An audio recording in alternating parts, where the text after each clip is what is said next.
Well, thank you so much, New Life. It's so good to be with you. And for all you guys who are joining us online, my life has been forever changed by the ministry here at New Life. And so it's not just this greater Chantilly area that is impacted for Jesus. This church has impacted all over the globe. And so I really encourage you, if you're new, just kind of checking out the church, I want you to know that this is such a vibrant and healthy community of believers.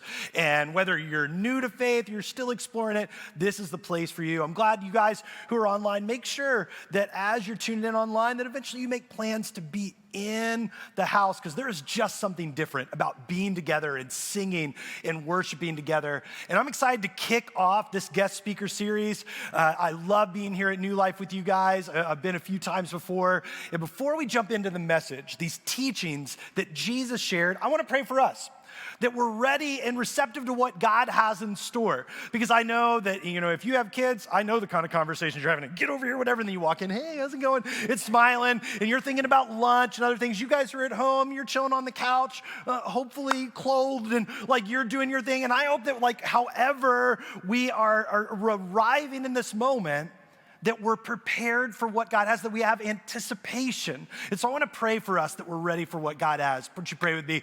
God, I thank you for the way that you move, that you love us so deeply, whether we've been at faith for a long time or we're new to faith, you are here for us. And God, I ask that we're ready to hear what you have through your word, that we would have a heart that is receptive, ears that are ready to hear, that you would push away the notifications and the plans and all the things, that we can be focused just ever momentarily in what you have for our lives, and that we can take that and launch into our week and in the months and years to come. God, we thank you for your mercy and your grace. And all God's people said, amen. Now, I'm from Virginia Beach, Virginia, and so I bring greetings. You have no beach here, and so I could never live here. I love where we live. It's absolutely amazing. But malls have kind of gone to the wayside. Have malls gone to the wayside for the most part here? Do you guys have a couple here? So, yeah, some are like, yeah, shaking your head no. They're like, we don't shop at malls. We still have one mall that's still thriving in our area, and that is the mall that years ago this scenario took place. Now, by show of hands, you guys who are online, you could throw a little hand emoji in the comments. How many of you have ever done something that you look back on now and go, that was kind of foolish? Show of hands. How many of you guys have ever done that? All right, so we have a handful of people that are honest. The rest of you guys are liars, because we've all done something foolish at some point in time or another that we look back on and go, I could have done better. And it was at this mall where this took place. You see, I was walking through the mall years ago, and I felt you feel your stomach kind of, and you're grumble, and you're like, all right, I need to assess the situation. Am I hungry? Is something bad about to happen? What, am I sick, whatever? And so I kind of just pushed it to the side because I don't really want to think about it. And then I felt it. I'm like, okay, something's not right. And I know I'm not hungry. And so then all of a sudden I'm like, should I go home? I'm like, nah, we're going to kind of keep going.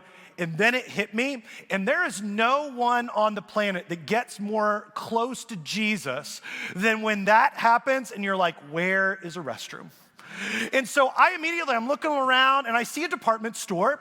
And so I'm like, all right, and I'm looking for the signs and I'm kind of, doing my little thing. And I see the sign, I'm like, all right, let's follow the signs, do whatever. I am, as quickly as possible, I'm like, Jesus, I love you. I thank you so much. I know you love me. Let's not let this be a thing. Let's find it. And I hurry, I hit the door, run in, and I'm like, God is faithful. All right, we're going to get there. We're going to get to the restroom. And then I look over and there's no toilet paper. I thought God and I had a thing going, right? I thought he and I, we're good. I'm like, why?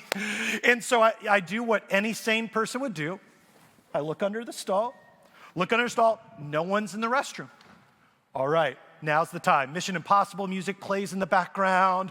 We scurry to the next one, close the door. No toilet paper. all right, what are we gonna do here? This is where you're kind of panicking and like, all right, I finally look down and I hear somebody come in, I'm like, and you're real quiet. I don't know how you guys are in the bathroom. Like, I want them to like not think I'm there. But I hear them come in and then immediately leave. And I'm like, that's weird. So then I go to the third stall, sure enough, nothing. The fourth stall finally has some toilet paper. I'm like, all right, God, you're still faithful, we're good, but that was a main trick, whatever. And leave, and as I'm leaving and I open up the door, I see a little sign that's there that says, restroom has not been serviced, please use second floor bathroom. Now I can clearly see that because there was a little bit of construction going on in the bathroom that I hadn't noticed before I came in. I didn't notice the sign. All I knew in the moment was I needed a bathroom. And if I had just taken a brief moment to look at the sign, silly, foolish me, I could have gone and had a bathroom that was nice and clean, had everything I needed, everything that was going on, and I thought to myself, I am so dumb. I put myself through all of that anxiety. I already have bed anxiety, whatever, and now I'm like, what's going on? And I'm like doing the Mission Impossible Tom Cruise thing across every stall. I'm like, if I had just paid attention and not been so worried about the situation, maybe, just maybe, I would have been in a better spot. And I wish I could say in life that I think everything through. You're here, I'm probably the only one. All of you guys, you think everything through all the time. You consult Jesus about everything. You never mess up. But I'll tell you what, I mess up a ton. And the reason being is because, unfortunately, occasionally, I listen to myself and culture, which says this. Culture says, you do you, and what you want is what's best for you. That is not true at all. Now, some of you guys may be like, yeah, you know what I do? I just follow my heart. That is the worst advice, all right? But you wanna know why? Because sometimes my heart tells me at 11:30 to go to Taco Bell. That's a bad call. There is no scenario where you're like, that was an amazing decision. Whatever. That's just a little thing. And then there are times in my life where there's big decisions and big things that happen that I go, and I'm like, wait a second. Is what I want and me being me what's best for me? Because you see, here is the reality. To live life to the full, you can't do and live any way you want. Now, I know that's not very PC, but I'm not a very PC guy. Here is what's true. You have to follow God's plan. Now, if you're new to faith and you're just exploring this and you're unsure about God, Jesus, faith, the church, you may hear this and you might be like, Jason, I don't know if I agree with you on that. Because I've been living life and things have been going pretty good for me.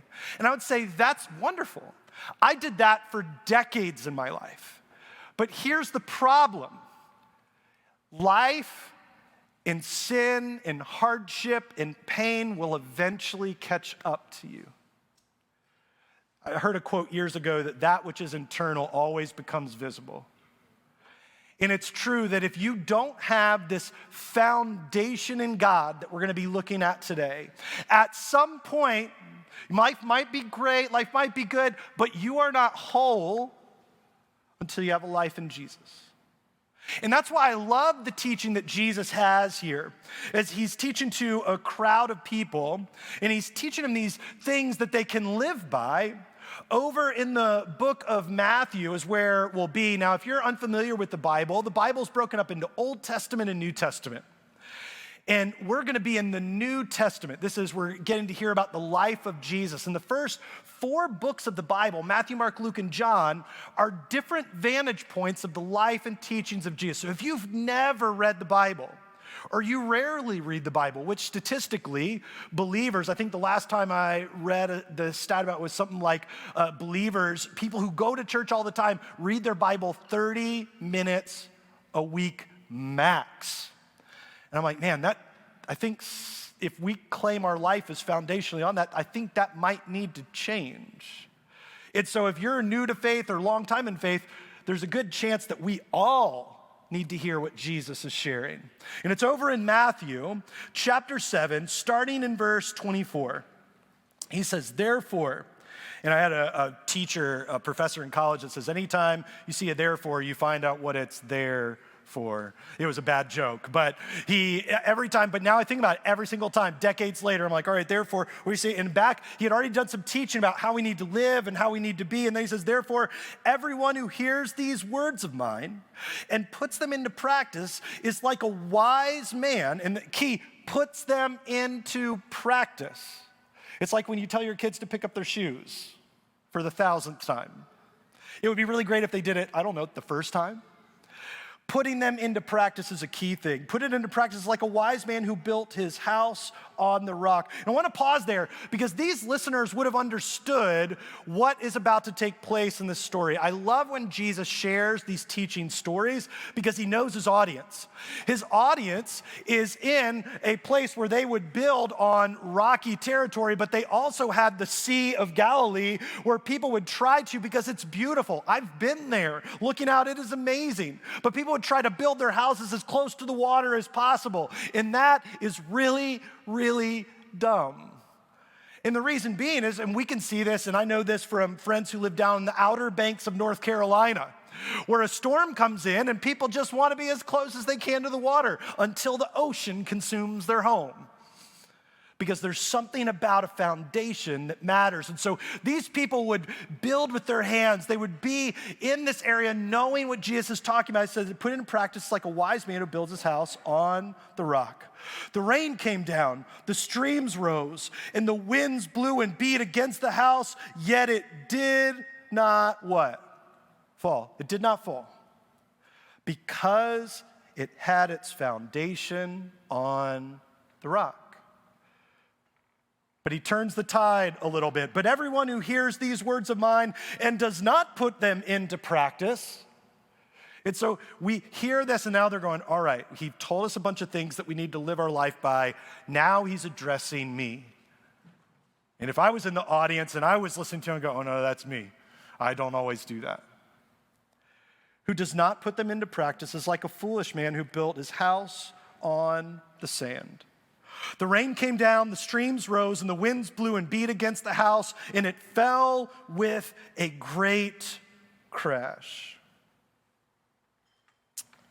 If you don't hear anything else, when we look at this contrasts of foundation, of building on the rock or building on the sand, because you have Jesus giving us one perspective, which I would say is really the only viable one, and we have a world and a culture who gives us another one. When culture says, just do you, if you don't hear anything else, my prayer is that you hear this.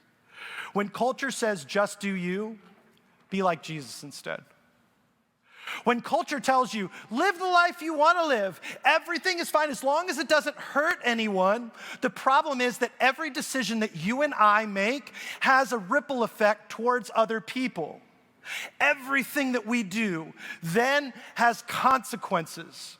You can't just go out and say, today, you know what I want to do? I'm going to, me be me, I'm just going to rob a bank. I highly suggest you not do that.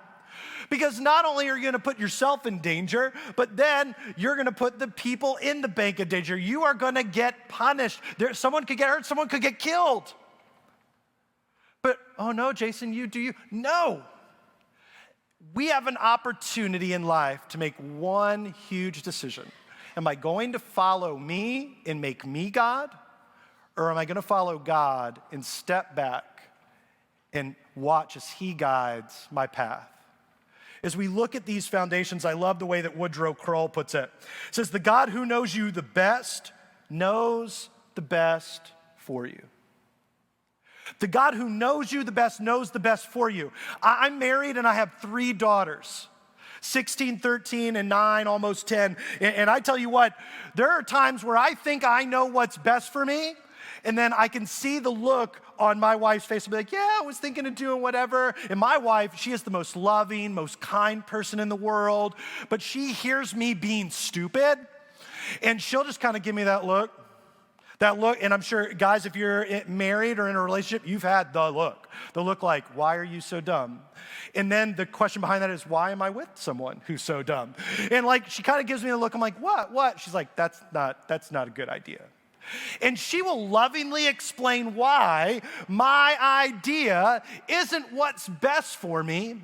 And I wonder why that is. And there's something about the person that's closest to you, knowing better for you than sometimes you do. Now imagine God, the God of all creation, who created you, who knit you together, who knows the amount of tiny hairs on your head, or for some of us, lack thereof, who knows everything about you. He knows what's best for you. And so the question probably needs to be, how's your foundation? How's the foundation that you have in God? The God who loves you, the God who made you, the God who knit you together. Recently, we had a pool put in. We came to that stage in life as a family, and we don't have in-ground pool money. Some of y'all might have that. We don't have that. We have above-ground pool money. Actually, we don't even have above-ground pool money, let's be honest. But we put in an above-ground pool, and we go to the place, and they tell us all the things, and they tell us, here's what we got to do. We got to prep the ground, and then we got to level it out. They said, hey, do you have like any trees in the way? That might complicate things. We're like, no, we got rid of the trees. Au contraire, little did we know how much the trees would cause a problem. So the crew comes the day of setup. The stuff's already been there for a while. We have like 100 metric tons of sand that have become a beach because of the rain that's come down before they came. And they come to our backyard and they look and they start digging. And about 5 minutes in, the guy comes and says, sir, can I speak to you? Anytime someone addresses you like that, it's bad. Sir, can I come speak to you? I'm like, yeah, walk over. He said, now see here, I'm looking out. I've never put a pool in. I have no clue what he's asking me about. I'm like, yeah, I see here. Then meanwhile, I'm going, and he's like, all these roots that are here?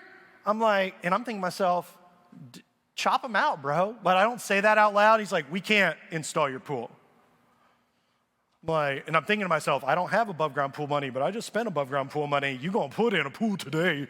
And so I said, no, you can just like chop them up and stuff. So no. And he explains to me how the roots, they're eventually going to just like, shrink up and die and then like decay and then it's gonna drop out and the whole thing. And he's going on. And all I hear is, you're never getting a pool. You're never getting a pool. He goes, but there's a solution. And I'm like, praise the Lord. He goes, you can call somebody to come and dig up all these roots here. And all I hear is change. I said, I don't know who did this. He said, call this guy. Call that guy. That guy comes out 2 days later. Sends out a guy who during COVID, it hurt his eyesight. I did not know this. Came out with a machine. He's almost fully blind, cutting up roots in my backyard. I didn't know this until like days after they had come and dug everything up.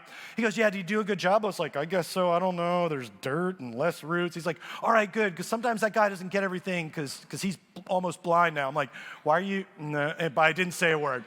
And so I'm like, all right, call the pool company. When can we get it scheduled to put this pool in? They're like, a month from now. I'm like, oh. Tell my daughters, they're all, oh. And so a month goes by, they come. He comes, walks in the backyard, and I hear the same thing.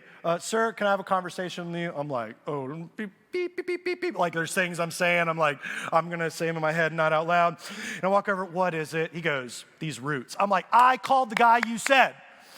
He's like, well, what they thought was going to be 3 hours, took 8.5, almost 9 hours, as they dug out root after root after root.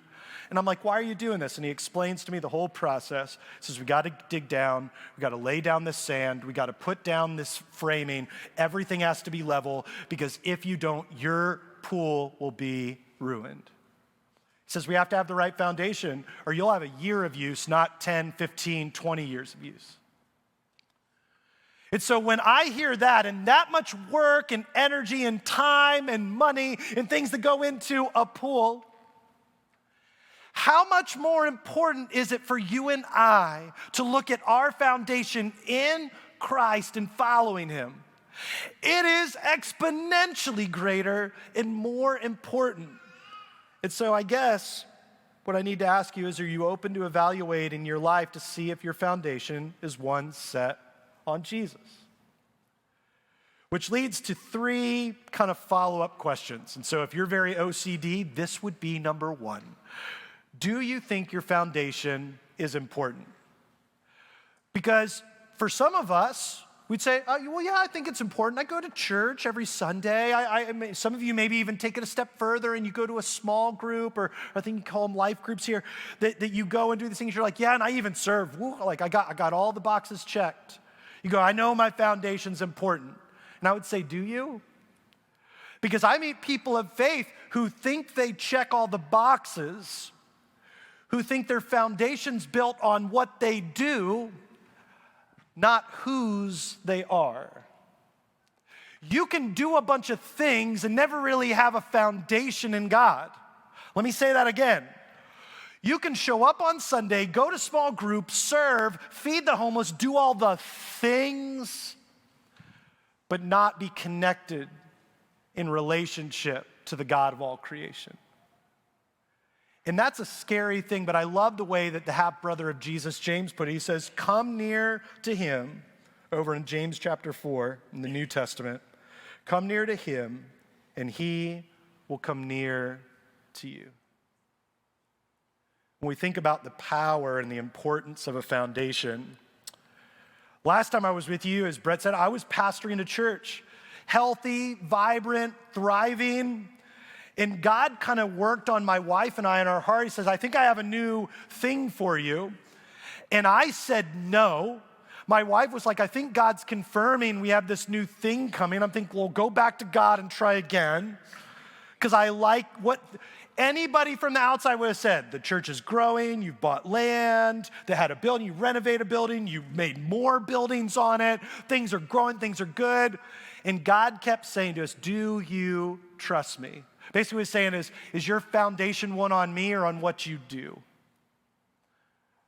In all the last 16 years, we took care of my wife's dad who lived with us.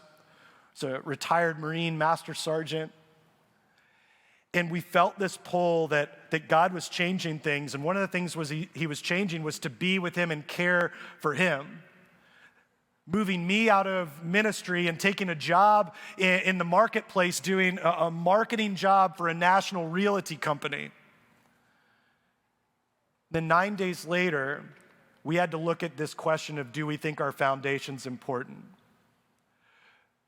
Because I came down from a meeting, I was working from home and everything was fine. And then I came down again 30 minutes later as people are arriving and he was complaining that he wasn't feeling well. He was healthy as a horse. That morning I got the mower out for him. He wanted to mow the lawn, in his mid to late 80s. Like, he was healthy though.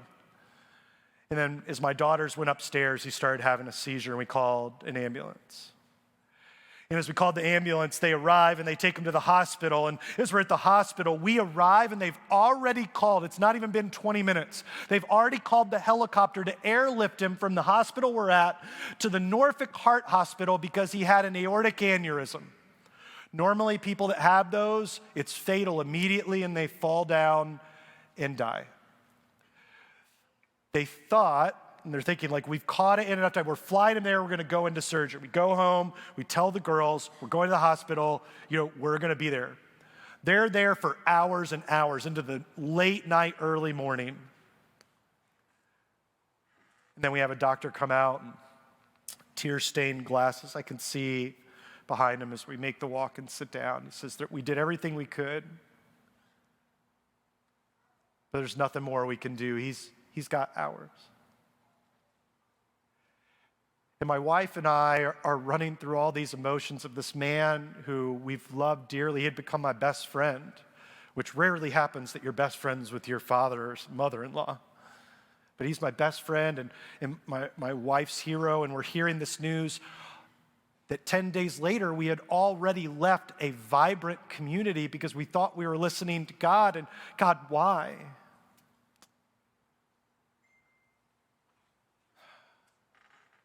Man, we knew in that moment that we really needed that foundation. And what God began to answer along the way is that if I had still been in ministry, he would have died alone and my oldest daughter would have come home and found him. And God was knitting this plan together that, do you trust me? Not to do what you want, but what I need for you. And God is doing the very same thing in your life in this moment. Do you trust me with your foundation? Because if you do, I'm going to take you places that you probably don't want to go and do things that you don't want to do, but I have a reason and a purpose for it. But not only that, the second question that gets asked a lot is, who's guarding your foundation?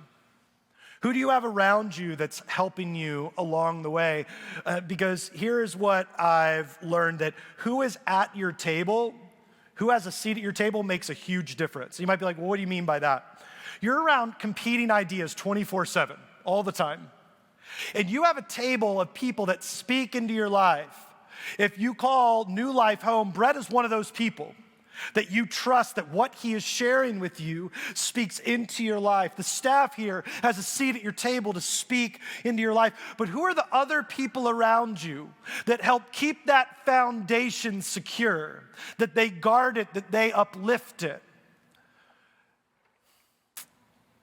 Proverbs 27 shares that as iron sharpens iron, one man sharpens another.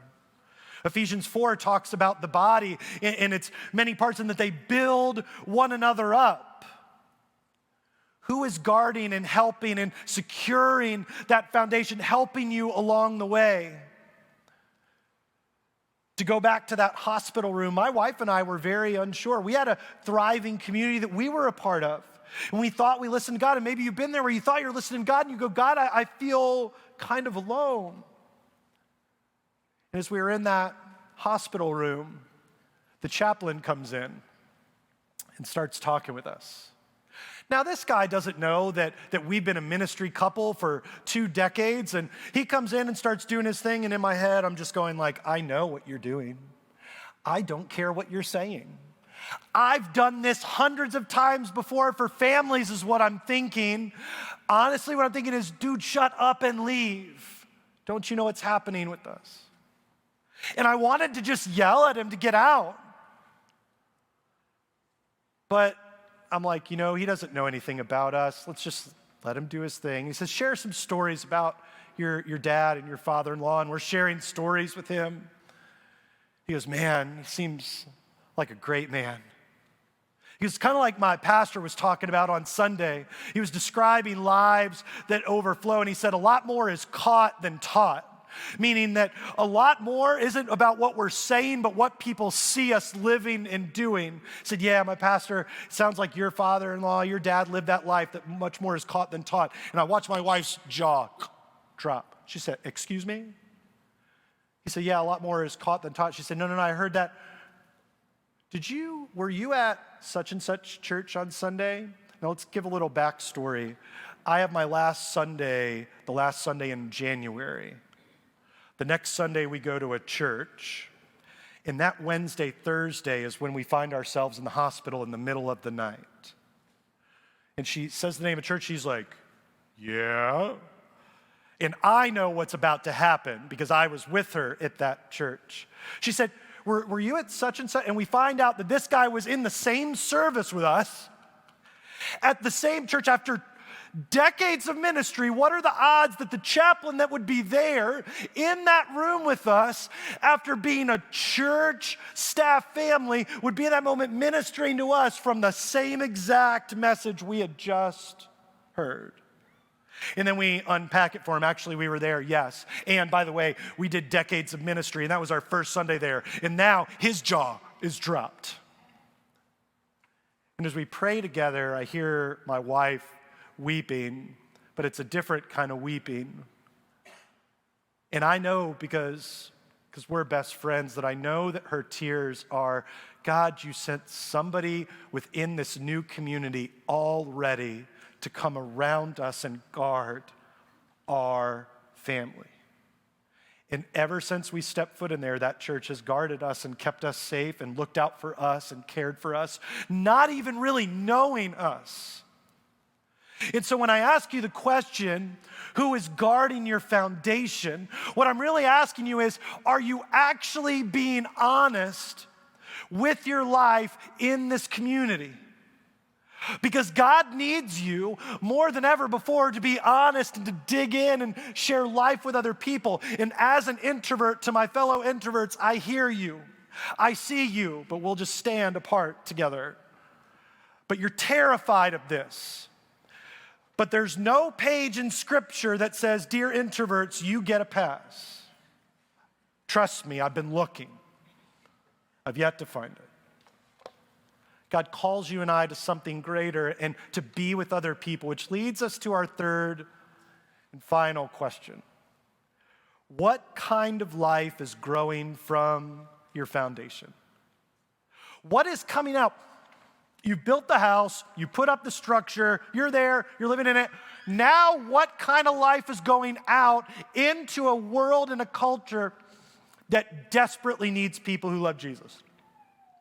Are you actually having a firm foundation enough to go out and share it with other people? I wrote this in my notes as I was reading this passage, that most live a life filled with self-serving goals, dreams, and ideas. We're chasing this fast-paced American dream when we should be hitting the brakes and catch the godly dream He designed specifically for you. We're passing it by and in the process have a weak foundation. Our life should be overjoyed, this beacon of light to those around us. And instead, what's coming out of our houses and out of our foundation is brokenness and grief and pain because we haven't solidified a relationship with Jesus. Dieter Uchtdorf shares it this way. He says, "Indeed, we have a great reason to rejoice if you call yourself a follower of Jesus. If life and its rush pace and many stresses have made it difficult for you to feel like rejoicing, then perhaps now is a good time to refocus on what matters most. Strength comes not from frantic activity." Read, "you doing you." Strength does not come from frantic activity, you doing you, but from being settled on a firm foundation of truth and light. By the way, truth and light is God, the gospel, the good news, and Jesus Christ that came and died for you and set you free. It says it comes from placing our attention and efforts on the basics of the restored gospel of Jesus Christ. It comes from paying attention to the divine things that matter most. Now, when I first became a Christian, because I grew up in a Christian home, a few times back being here, I shared my story. I'll give you the Cliff Notes version. I grew up in a Christian home and I didn't believe in God.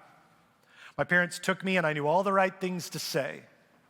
I could talk a good talk. I could raise my hands. I could close my eyes to how great is our God. I could sing it out loud. I didn't believe a thing of it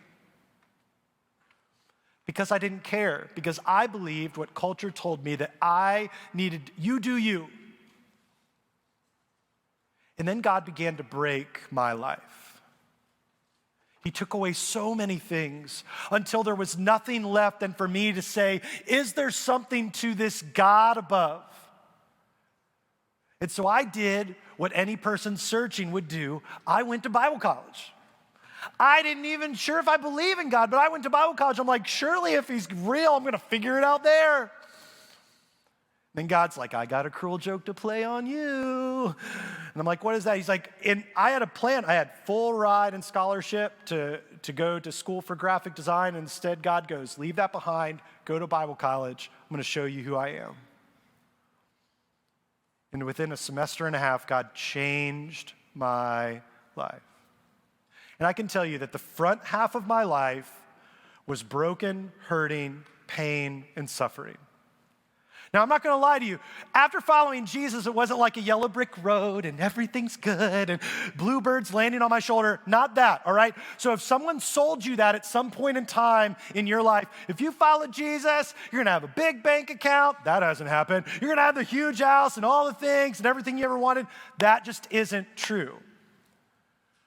But from that midpoint on in following Jesus, what I've found is joy. What I've found is a foundation that even when everything seems to have fallen apart, my wife and I can still smile and say God is good. On the way home from the hospital, I'm driving her home. Her dad had just passed 30 minutes ago. As we're driving away, we still have tears. And so don't let anybody tell you that you can't be joyful even in the sorrow. We both have tears. And she's like, how good is God that he let us be there instead of him dying alone? That he took you out of ministry so we could be there for him. And how good is God that he showed a face from a brand new community that we're a part of? Man, God is good. And I don't know where you're at today. But the truth is, your life is whole with Jesus. How is that going to change and impact you going forward? Because I know for me, that means that I can drive away from a hospital with my wife as we've lost dad and best friend and still be able to say that God is good. But that doesn't happen with a weak foundation or building it on the sand. It only happens when we come to Jesus. But that choice to do that, nobody can make that for you. Not the staff, not the online host, not the kids' teachers, not your small group leader. Only you can choose to follow Jesus. And my prayer for you is that today would be the day that you grab somebody and go, I want to follow Jesus. I want to get baptized. I want to make my life foundationally on him. And that can start today. Would you pray with me? God, I thank you for your love and your grace. I thank you that you care for us so much. God, I know there are times when we fall short, when we make mistakes, when we sin and we feel like maybe even that we're no good or that we're worthless or that we can never measure up. But God, your grace covers every bit of that.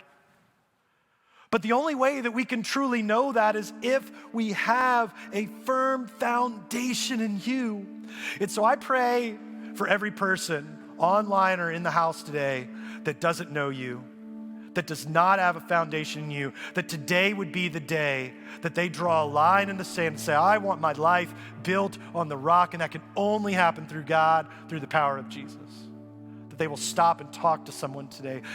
But God, I also pray for every believer that believes they have a foundation when they've just been working hard at tasks instead of having relationship with the Creator.